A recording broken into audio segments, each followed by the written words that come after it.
All right, what we're gonna work on next is the dash frame for this 72 Charger. All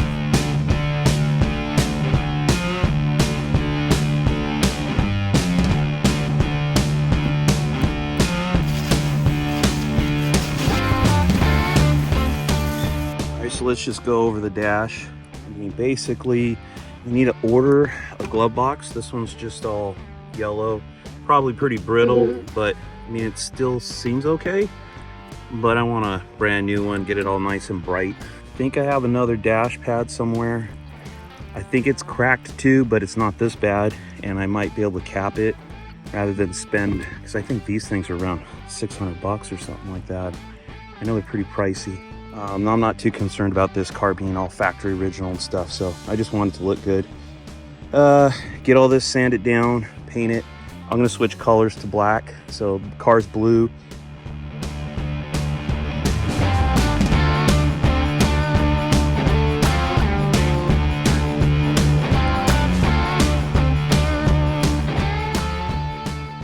All right, it's a beautiful day in California. Got some nice overcast. It's nice and cool. It's October, man. Right around Halloween is when it starts to get cold here. So we're gonna enjoy the week or so we have. Let's get going on this Charger. So I'm gonna take it apart and take these pieces off.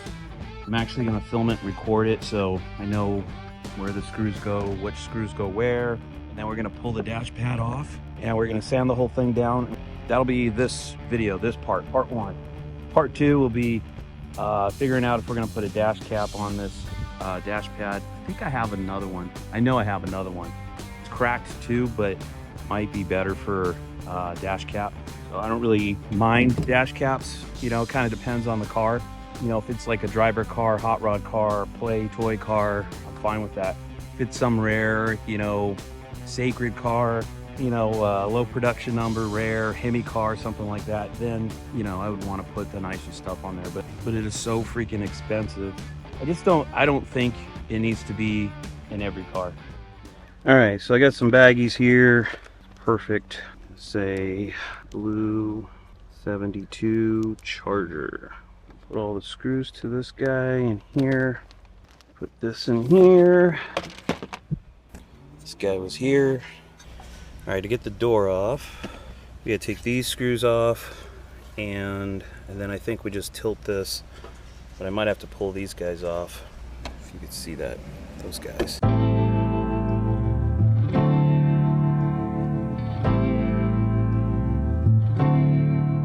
Here, 932. That is what is between a 5/16 and 3/8. Pretty oddball size, but it's a small screw. And I'm making a mental note too, and I have this recorded. I'd imagine they were metal color, you know, like no coating, no paint on it. But looking at the bottom, they kind of look like they were black. Pretty sure they were. I mean, look at. So I'm gonna clean those up, paint them black.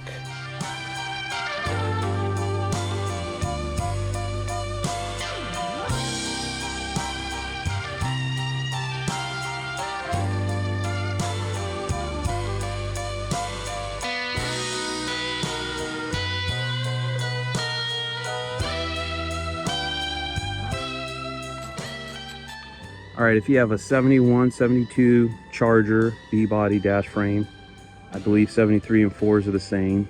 In fact, I think all B-bodies are really close. I'm just gonna show you where all the nuts are for the dash pad.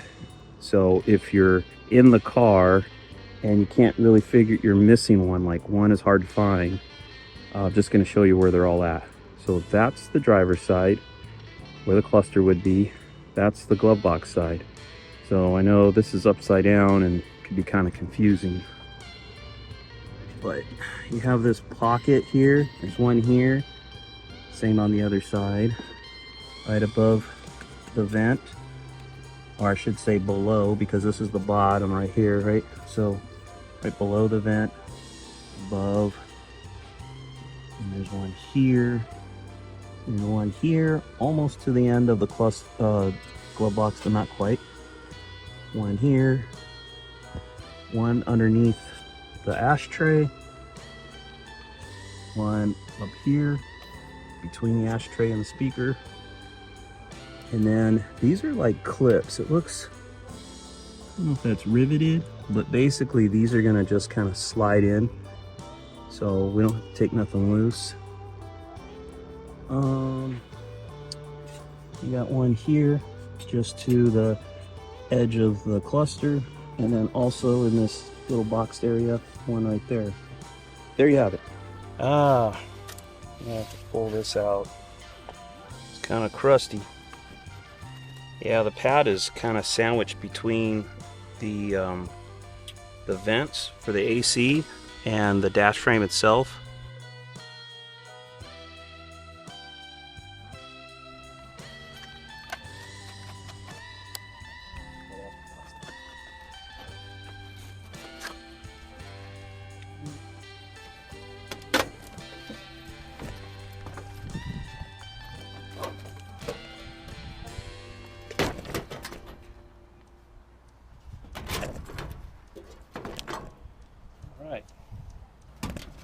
Well, so much for that one. Well, we might as well just break them both. I don't think they're up to par.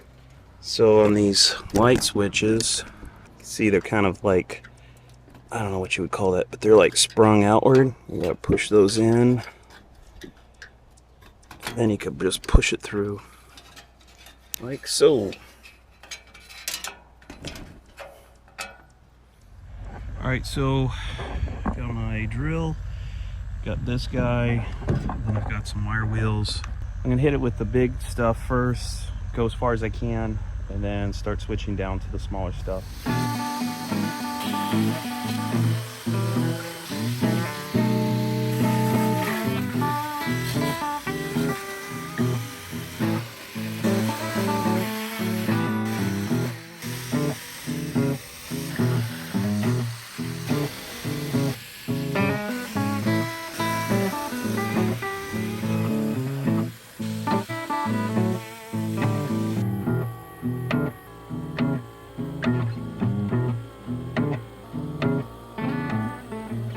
I'm gonna put some core seal on this thing. You can only get it so clean. You know, there's too many crevices, nooks and crannies you can't get into, so let me show you. So we got some deep pitting right here, which will be underneath the dash pad, so it won't be visible. But I wanna keep it from rusting any further.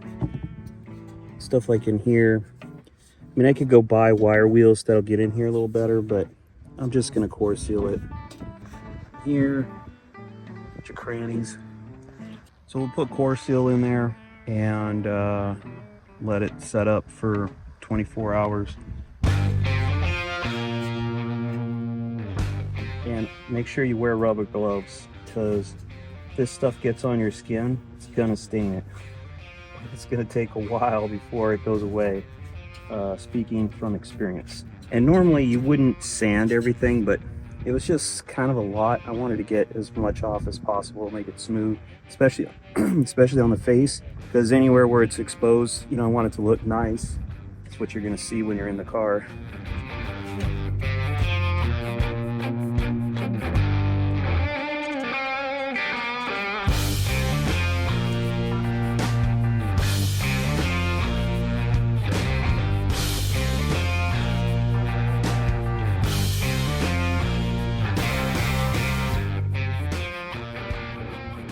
So I'm just taking a Scotch-Brite with some acetone to get the core seal off. See all that? This was all rusty. In fact, in here, it was so rusty it's pitted. But anyway, this was all like surface rust. Show you what it did to all that rust. Gone, dude. Freaking gone.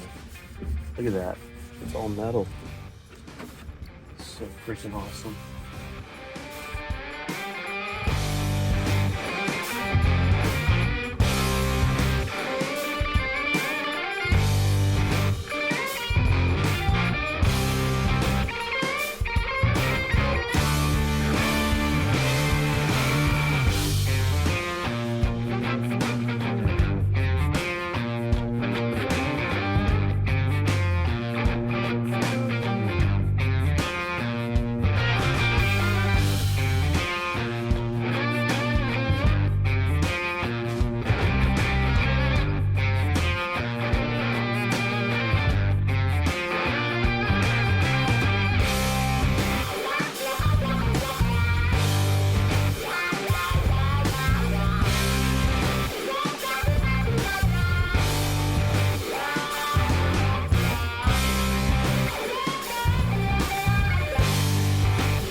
walk around in the dash frame with the 72 Charger, where all this was really pitted or surface rust. I think I might come in here with the wire wheel a little bit. You can see there's still some crusty, but overall pretty happy with it. Wipe it down and, like I said, hit this area, and then I'm gonna go ahead and paint it. So I have this duplicolor vinyl fabric paint that I use.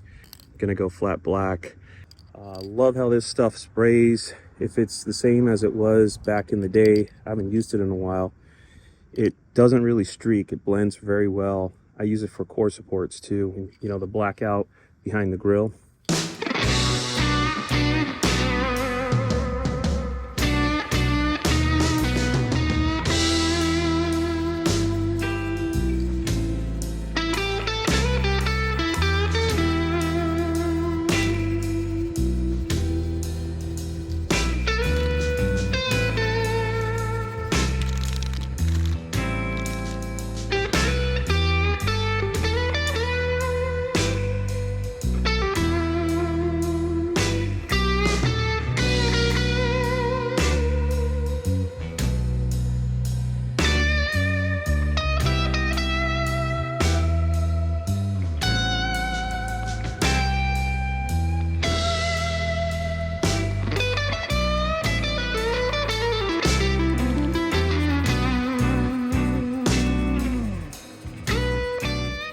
Stuff, Rust-Oleum primer, self-etching primer. Looks pretty good. Great, so we cleaned up some of the scratches. You can still see there's a little more. So I'm gonna sand it one more time with 400. Thinking maybe one more coat of primer, sand it again, and then paint it and be done. It already looks so much better.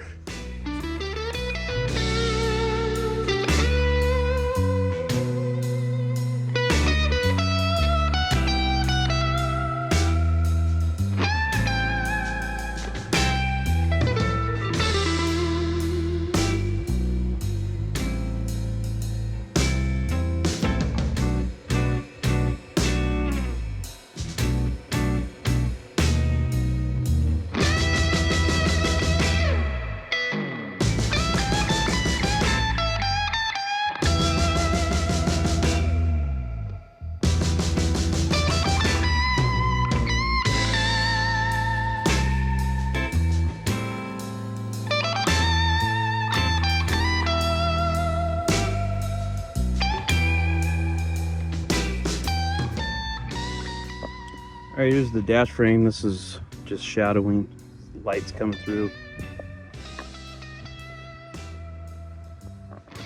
So I kind of show you what it looks like. These areas are going to be exposed. You know, the metal's going to be shown through here. This part's going to be covered, and these areas here are going to be visible. I'm happy with it. It's good enough for what I'm doing. And we got rid of all the rust, you know, all the surface rust and stuff. Really happy about that. Feel good about putting that back in the car. So had the screws and stuff sitting inside of the evapor rust, got it all derusted, and went ahead and sprayed everything. So I'm gonna install as much as I can back into the dash frame so that we don't lose track of where it goes.